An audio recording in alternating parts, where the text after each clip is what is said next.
वाराणसी में कोरोना के बढ़ते मामलों को देखते हुए पिछले कुछ महीनों से कोरोना कर्फ्यू के चलते नौका संचालन पर रोक लगा दिया गया था। इस रोक से नाविकों के लिए अपनी रोजमर्रा की जीविका को चलाना मुश्किल हो गया था, मगर अब अनलॉक की प्रक्रिया के बाद जिले में सारी दुकानें खुलने लगी हैं। इसी क्रम में अब वाराणसी के सभी घाटों पर सुबह 7 बजे से शाम 7 बजे तक गंगा में नौका संचालन की अनुमति दे दी गई है। 2.5 महीने से भी ज़्यादा का वक्त हो गया जब ये माझी समाज पूरी तरीके से इनकी नौका जो गंगा में अखेलियाँ खेलते हुए लोगों को बनारस के 84 घाट का आनंद दिलाते थे, वो कहीं ना कहीं थम गई। इसमें बंधी रस्सियाँ इस बात की गवाह हैं कि काफ़ी महीनों से ये नाव संचालन पूरी तरीके से ठप था, लेकिन जिस तरीके से नाविक समाज ने देखा कि जगह जगह के मार्केटों को खुलने की अनुमति मिल गई, घाटों पे लोगों का आवागमन शुरू हो गया, उसको लेकर अब जिला प्रशासन की तरफ से एक आश्वासन मिला है कि जो भी नाविक समाज के लोग हैं जो चंद पैसे नौका विहार कराकर कमाते हैं, उनको अनुमति दी जाएगी तब जब कि वो पूरी तरीके से भारत सरकार की जो मंशा है, उत्तर प्रदेश सरकार की जो मंशा है कि हर वो इंसान जो लोगों के संपर्क में आता है वो वैक्सीन लगवाए और कहीं ना कहीं कोरोना की इस महामारी से देश को निजात मिले। तो वैक्सीन की शर्तों के साथ सोमवार से नौका विहार की जो सवारी है वो गंगा में शुरू हो जाएगी।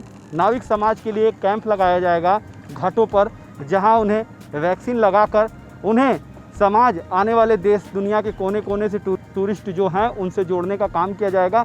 और ऐसी जैसे आप देख सकते हैं, मैं कैमरामैन से कहूँगा दिखाएं कि जिस तरीके से नौका विहार में नौका विहार कर रहे हैं लोग, ये कहीं ना कहीं आने वाले वक्त में दूर दराज से आने वाले हर श्रद्धालुओं के लिए ये नौका विहार की सवारी होगी।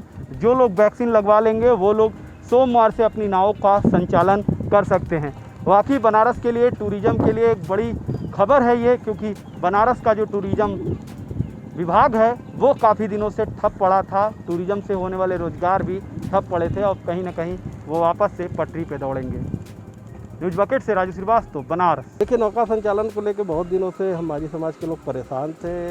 बार बार हम लोगों ने गुहार लगाई, लेकिन आज जो है सीओ साहब यहाँ पर आए थे एसीएम साहब के साथ, और उन्होंने इस बात को लेकर रजामंदी की है कि अगर माझी लोग वैक्सीनेशन करवा लें तो नौका संचालन सोमवार से शुरू किया जा सकता है।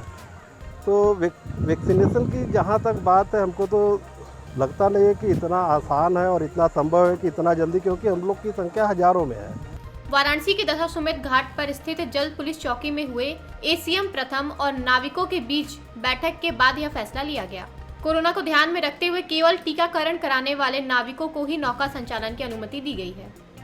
ये विगत 2.5 महीने से जब से ये कोविड-19 महामारी दोबारा जब आया था, तब से हम लोगों को नौका से जो प्रतिबंध कर दिया गया था। हम लोगों ने कई दिनों से ये मांग की है कि भाई सब कुछ खुल गया है, जब अनलॉक हो गया पूरा यूपी और वाराणसी में भी डीएम साहब ने आदेश दिया है 7 से 7 चलने की, सारे दुकान सारे व्यवसाय चालू हो गए। सिर्फ हम ही लोगों की नाविक समाज जो सबसे गरीब समाज है, उसकी जो रोजी रोटी अभी भी चालू नहीं हुई है। तो हम लोगों ने निरंतर उनसे मांग की गई है। तो आज सीओ साहब और एडीएम साहब आए थे, हम लोगों से मीटिंग की है।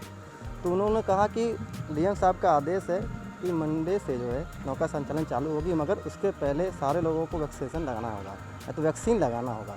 तो इतने कम समय में सारे लोगों को वैक्सीन कैसे लगेगी? तो उन्होंने कहा सर आप ही इसका व्यवस्था करा दीजिए, क्योंकि हमारे समाज में सारे लोग पढ़े लिखे नहीं है जो रजिस्ट्रेशन करा लें। कुछ लोगों ने करा लिया है, बहुत लोगों ने लगवा भी लिया है, और जितने लोग बच्चे हैं तो आप एक कैंप लगा दीजिए। कैंप लगा के सारे लोगों को इजी तरीके से वैक्सीन लगाइए, हम लोग लगाने के तैयार है। तो उन्होंने आश्वासन हम लोग को दिया कि ठीक है, आप लोगों को कल बता दिया जाएगा। हो सकता है ये जल पुलिस में ही हम लोग कैंप लगा देंगे और जितना हो सके वैक्सीन आप लोग लगाइए। तो सारे लोगों ने इसका समर्थन दिया है, क्योंकि भाई वैक्सीन लगाना भी ज़रूरी है, इसमें किसी का विरोध नहीं है।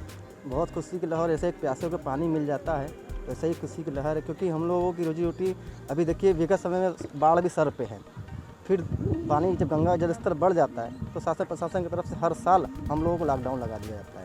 तो इस साल तो हम लोग को दोहरी का तिहरी मार पड़ने वाली है। अभी पिछले साल 6 महीने हम लोग लॉकडाउन झेले थे, सारे लोग कर्ज में डूबे हैं, अभी वो भर भी नहीं सकें।